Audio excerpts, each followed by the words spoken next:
Assalamualaikum warahmatullahi wabarakatuh.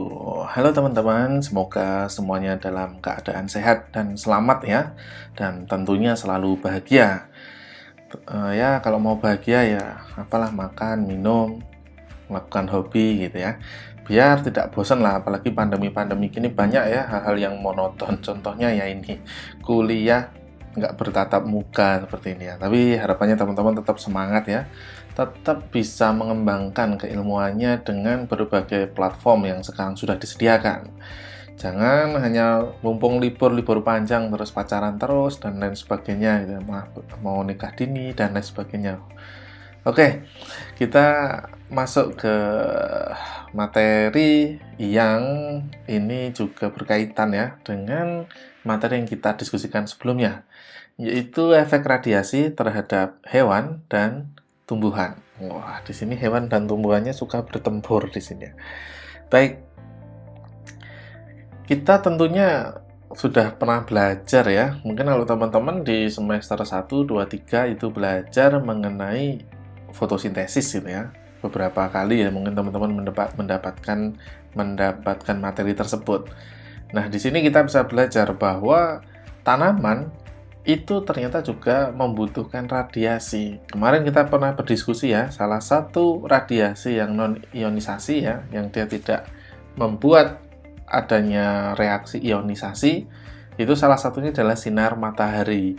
Nah, untuk sinar matahari dengan dosis yang rendah gitu ya, kita sebutnya dosis paparannya gitu ya, tidak terlalu tinggi gitu, ini bermanfaat bagi tanaman.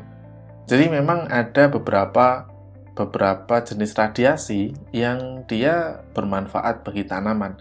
Yang paling nyata, paling mudah contohnya adalah sinar matahari. Nah, tetapi ada juga radiasi-radiasi yang dia berbahaya bagi tanaman.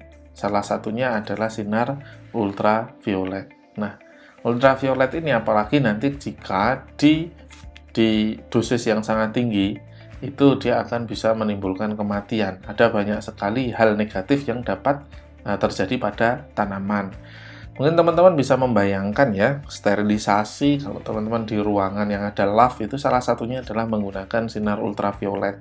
Itu kan memang untuk beberapa LAV itu sudah dilengkapi dengan UV biasanya, dan itu ada aturannya berapa menit, berapa kali dalam sehari untuk disterilisasi. Mungkin untuk beberapa bahan, termasuk misal teman-teman nanti penelitian tentang tanaman bisa di UV, tetapi itu tidak dengan dosis yang sangat tinggi dan waktu yang sangat lama. Nah, ketika tanaman ini terpapar oleh sinar ultraviolet terlalu lama dengan dosis yang tinggi, tentunya juga akan memiliki atau berdampak merusak gitu ya. Nah, lalu selanjutnya, dampaknya apa saja? Efeknya apa saja terhadap tanaman ya? Tadi sudah mengenai salah satu manfaat dan dampak negatif tadi ultraviolet dan sinar matahari. Nah, selanjutnya teman-teman tentu sudah pernah mendengar namanya stomata ya. Ini apa ya? Ya, stomata ini. Nah, ini adalah yang digunakan kalau dulu pas SMA biasanya terkenalnya ini adalah hidungnya si tanaman gitu ya, untuk pertukaran gas gitu, untuk bernafas bagi si tanaman. Nah, ketika ada radiasi, biasanya respon dari tanaman, radiasi yang terlalu tinggi, responnya itu adalah evaporasi atau penguapan itu meningkat. Penguapan meningkat. Nah, untuk menjaga kandungan air yang ada di dalam tanaman, itu biasanya reaksinya adalah stomata ini dia menutup agar evaporasi atau penguapan itu tidak terlalu banyak. Nah, akan tetapi apabila radiasi itu berlangsung lama gitu ya, berlangsung dalam kurun waktu yang lama, dan stomata itu menutup dalam kurun waktu yang lama, biasanya yang terjadi adalah ya karena ketika kita tidak bernafas gitu ya, ketika tidak ada O2 masuk, tidak ada pertukaran nutrisi juga yang terjadi karena oksigen kan dia sangat banyak ya manfaatnya ke dalam tubuh ya, terutama untuk metabolisme. Nah, ini bisa menyebabkan kekerdilan, dan jika dalam waktu yang lebih lama lagi bisa menyebabkan kematian. Jadi ini salah satu juga dampak yang penting gitu ya, radiasi terhadap tanaman. Nah, kemarin kita belajar mengenai efek atau dampak radiasi terhadap DNA dan kromosom.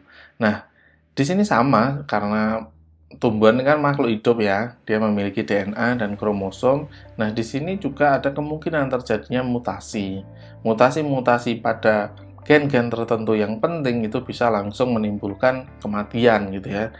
Dan dia juga jika memang dia dampak mutasinya, dampak dari kerusakan DNA yang kemarin kita bahas ya di video sebelumnya, itu dia bisa mengalami gangguan pertumbuhan. Nah, di dampak radiasi terhadap tanaman itu juga termasuk pada fertilitasnya, kesuburan dari si tanaman tersebut. Pertama, itu adalah mengenai tanamannya sendiri. Misal daya serap dari si tanaman itu dia tidak optimal gitu ya. Jadi dia kerdil. Atau dia fertilitas dalam bentuk dalam hal adalah dia tidak bisa kawin gitu. Dia mungkin bulurnya terlalu kecil dan lain sebagainya. Lalu fertilitas yang kedua adalah terkait dengan tanahnya sendiri. Ingat, tanah ini adalah sumber dari nutrien-nutrien yang dibutuhkan oleh tanaman. Nah, ketika tanah ini terlalu lama terpapar oleh radiasi gitu ya, itu nutrien-nutrien juga akan hilang lama-lama atau termodifikasi. Alhasil, tanaman ini tidak bisa menyerap nutrien yang seharusnya dibutuhkan untuk pertumbuhan, tetapi dia hanya menyerap nutrien-nutrien yang tadi udah termodifikasi atau malah sudah menguap tinggal sedikit saja. Nah, ini tentunya dia juga tidak akan subur tanamannya. Karena kesuburan di sini bisa dua konteks ya, mengenai pertumbuhan maupun dia dalam hal reproduksi. Dan radiasi ini dia mempengaruhi dua-duanya. Jadi memang ini kita banyak membicarakan mengenai dampak negatifnya ya. Karena dampak positifnya banyak, kemarin pernah kita sampaikan. Tapi untuk dampak negatifnya ini juga perlu menjadi rambu-rambu untuk teman-teman ketika nanti memang ingin penelitian di bidang radiasi. Nah, sebenarnya efek radiasi terhadap tanaman itu sangat bervariasi antara tanaman yang satu dengan tanaman yang lain. Hanya saja, menurut beberapa penelitian, dampak dari radiasi ini, variasinya ini salah satu faktor yang mempengaruhi adalah ukuran kromosom. Nah, umumnya tanaman-tanaman yang memiliki ukuran kromosom besar, nah ini dia lebih rentan terhadap paparan radiasi. Misal seperti ini, saya yang badannya besar gitu ya, itu tentunya akan lebih banyak permukaan yang kena sinar matahari dibandingkan teman-teman yang memiliki badan yang kecil gitu ya. Luas permukaannya misal dihitung itu kan lebih banyak yang terpapar ya saya, dibandingkan teman-teman yang mungkin badannya lebih kecil dari saya. Nah, ini juga sama. Kalau kromosom yang lebih besar, itu dia akan lebih mudah terpapar oleh radiasi. Jika dua tanaman gitu ya, dua tanaman yang dia satu kromosomnya besar-besar, yang satu kecil-kecil gitu, dikasih paparan radiasi, tentunya yang besar ini nanti dia akan lebih rentan, akan lebih banyak menyerap gitu ya dibandingkan yang kecil-kecil.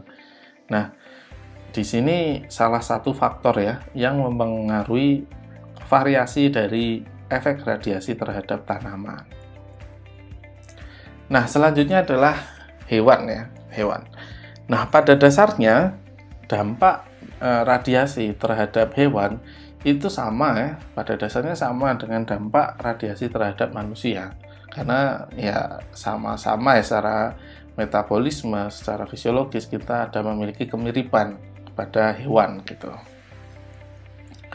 Nah, tetapi yang perlu diperhatikan berdasarkan penelitian itu hewan-hewan tingkat tinggi itu berbeda nampaknya dengan hewan-hewan tingkat rendah dampak atau efek radiasi yang diterimanya. Nah, umumnya hewan-hewan tingkat tinggi seperti harimau ya di contoh ini ya. Nah, ini dia memiliki dampak atau efeknya itu lebih tinggi gitu ya. Dampak yang dirasakan itu lebih tinggi dibandingkan hewan-hewan tingkat rendah seperti insektisida. Kalau di sini kepik gitu ya. Nah, ini berdasarkan beberapa penelitian seperti ini. Ini nampaknya berkorelasi dengan penjelasan yang kita sampaikan sebelumnya tadi mengenai ukuran kromosom atau kompleksitas dari sebuah organisme. Semakin kompleks, dia akan semakin rentan. Kemarin juga kita sampaikan bahwa untuk hewan-hewan yang dia kompleks atau organisme-organisme yang kompleks itu dia lebih tinggi ya. Kemarin kita sampaikannya dalam bahasa bahwa sel atau DNA atau kemarin makromolekul ya, lebih spesifiknya lagi, makromolekul ketika ada di dalam sel, ada di dalam tubuh itu lebih rentan terkena dampak negatif dari radiasi dibandingkan ketika makromolekul itu kita ekstrak keluar baru kita radiasi. Nah, tadi kembali ke sini, ini adalah organisme yang lebih kompleks ya, yang ada di hewan seperti harimau, gajah, sapi dibandingkan insektisida, lalat, lalu kepik ini dia lebih simpel, Nah, ini juga berkorelasi ke sana. Nah, lalu sumbernya dari mana aja sih sebenarnya radiasi ini? Nah, selain paparan langsung, itu ada beberapa hal atau beberapa faktor yang menjadi sumber radiasi bagi hewan. Untuk hewan-hewan ternak seperti sapi ini, sumber radiasi itu bisa berasal dari makanannya atau dari, ini contohnya adalah rumputnya. Ketika mereka merumput dan rumputnya ini dia mengandung radiasi gitu ya, ini dia bisa masuk juga ke dalam tubuh. Ini kita kembali ke sumber radiasi yang ada di pertemuan awal-awal dulu ya. Nah, ini secara tidak langsung kalau ini. Dia radiasinya didapatkan dari rumput yang dia memang mengandung radiasi gitu ya. Nah, rumput ini bisa mendapatkan dari paparan langsung atau ini ya dari tanah. Nah, tanah ini untuk hewan juga krusial ya. Tadi contoh sapi ini bisa jadi rumput ini mengandung radiasi karena dia tumbuh di tanah yang memang dia sudah terpolusi radiasi. Ini yang pertama. Yang kedua adalah memang hewan-hewan yang hidup di dalam tanah. Misal serangga yang hidup di dalam tanah, lalu cacing yang hidup di dalam tanah, itu bisa jadi dia terkena radiasi dari tanah yang memang dia sudah terpapar radiasi. Entah dia pembuangan limbah di sana, entah dia dulu tempat perang, dan lain sebagainya ya. Itu bisa menjadi sumber radiasi.